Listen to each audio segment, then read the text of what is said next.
yung sa mga nagdaang buwan, sa mga nagdaang taon guys, marami po talagang changes na nangyari dito sa Canada, mga drastic changes na nangyari dito sa Canada, especially when it comes to immigration system po, no? Kaya po hindi ganun kadali na ma-PR dito sa Canada ngayon, no? Kahit yung pagkuha ng ibang mga visa like work permit, PGWP, SOWP, mahirap talaga guys. Dahil nga yan guys, yung dun sa paghihigpit ngayon ni Canada kasi talagang nagbabawas sila ng mga immigrants or yung mga ini-extend nila na nandito sa Canada, no? Pero dahil sa mga changes na yan, no, napupush din guys yung mga masasamang loob na gumawa ng paraan para laruin yung system, para dayain yung immigration system, para makalusot sila dun sa mga changes na mga nangyari. At itong pag-uusapan natin ngayon guys, no, sa Tim Hortons pala, hindi lang kape ang pwede mong makuha. Pwede ka na rin palang makakuha ng arranged marriage na makakatulong daw sa pagiging PR dito sa Canada. So yan ang pagkikwentuhan natin ngayon. Pero bago yan, intro muna tayo.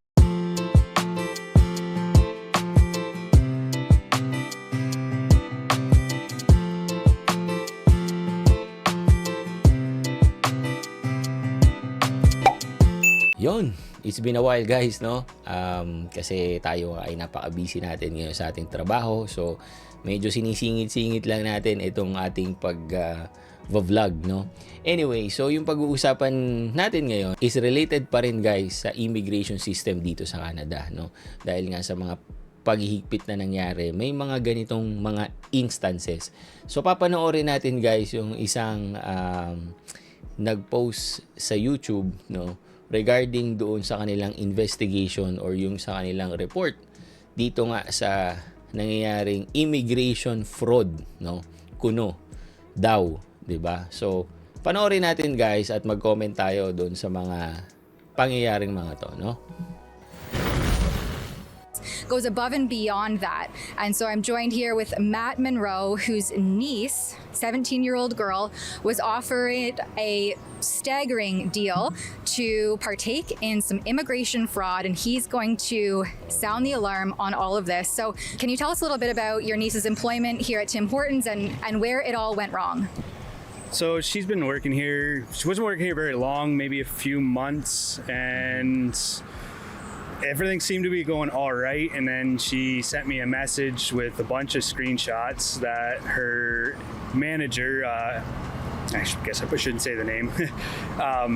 Her manager had sent her a message over Snapchat asking her if she had a boyfriend, which she had replied no. She asked if she wanted an Indian boyfriend, and my niece's reply was, well, how old is he? And she said 25. And she said, well, I'm only 17.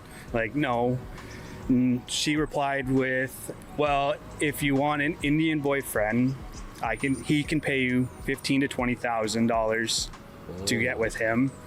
Which she replied like, no, this is illegal. Mm-hmm. So at that point, she was done talking to her manager. She went to her. Check na natin ulit yung message guys, no? I-close up lang natin, no? Medyo, ayan. My brother is looking for a girlfriend. He needs someone to get permanent residency in Canada.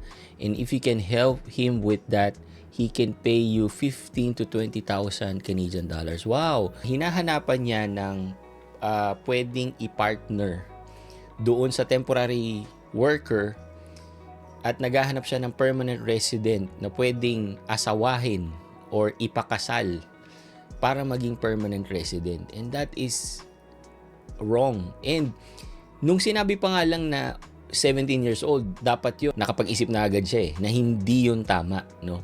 Kasi minor de edad to guys, 17 years old, di ba? To get with him, which she replied like, no, this is illegal. Mm-hmm. So yes. At that point, she was done talking to her manager. Mabuti pa yung 17 years old guys, alam na illegal yun, no? Kesa dun sa manager na i-assume na mas matanda sa kanya yon, di ba? She went to her other manager then, and her other manager basically laughed her off, said this was no big deal, it's just a joke, and then proceeded. ito expected na guys kasi nga kung lahat sila doon majority is mga Indian din, 'di ba? So itong pangalawang manager I assume na Indian din 'to, 'di ba? And dapat ang ginawa niya as a manager is inimbestigahan niya 'to, 'di ba? At tinama niya. Kasi nga mali, you know?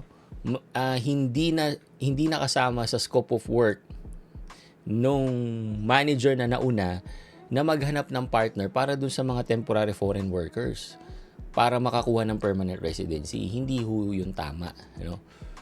Fraud yun, guys. Pangloloko yun sa sistema ng Canada, sa immigration system ng Canada. Dito, guys, may mga joke din na ganyan, no?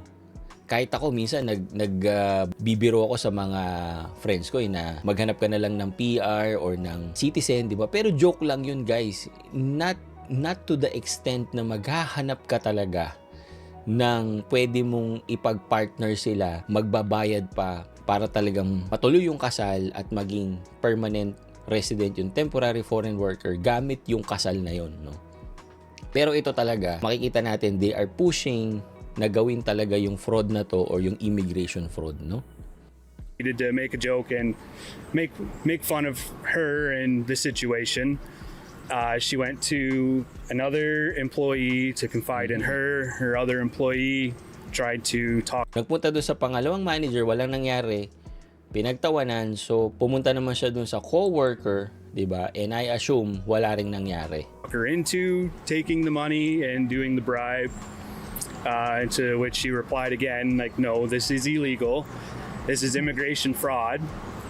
And her reply, the other co-worker's reply was, I know 4 other people that have been married for 6 years who have never met each other. And she said, again, my niece replied, no, this is illegal. This is immigration fraud.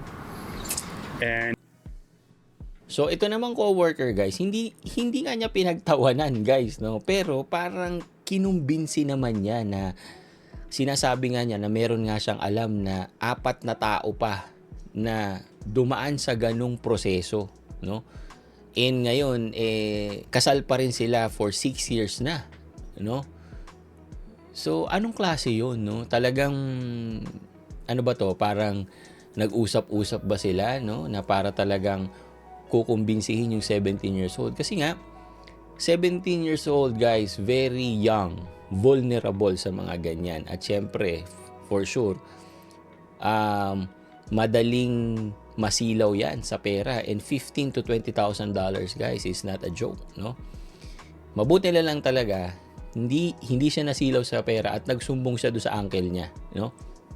And she said the coworker's reply to that was, well, it's only illegal if someone calls the cops. And again, my niece was just having no part of it. So because she got no support from her other managers or other employees, she felt very uncomfortable there. So she ended up quitting and losing her job. And then the other manager just basically kept making a joke of it, says to other customers that come through the drive-through, hey, you want to marry my brother? I'll pay you $20,000, but don't forget to call fraud on me. So like unbelievable. So hindi nag-work doon sa co-worker, no? Pati doon sa mga dumadaan sa drive-through, guys. Nag-aalok na rin sila, no? Na pwede mong pakasalan yung aking brother na temporary foreign worker at babayaran kita, no, kapalit ng kasal at para maging permanent resident yung kanyang brother. That is unbelievable, guys, no? Hindi lang pala talaga kape ang pwede mong makuha sa Tim Hortons ngayon, no? Pero hindi naman natin nilalahat, guys, no?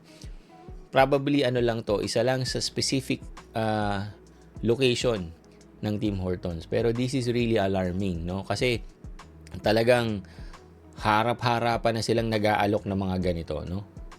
It's not a joking situation. Like, my niece is underage.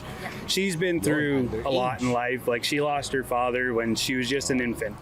So she's had enough to deal with in her life.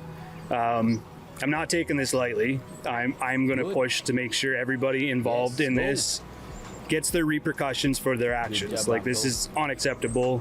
It's unethical.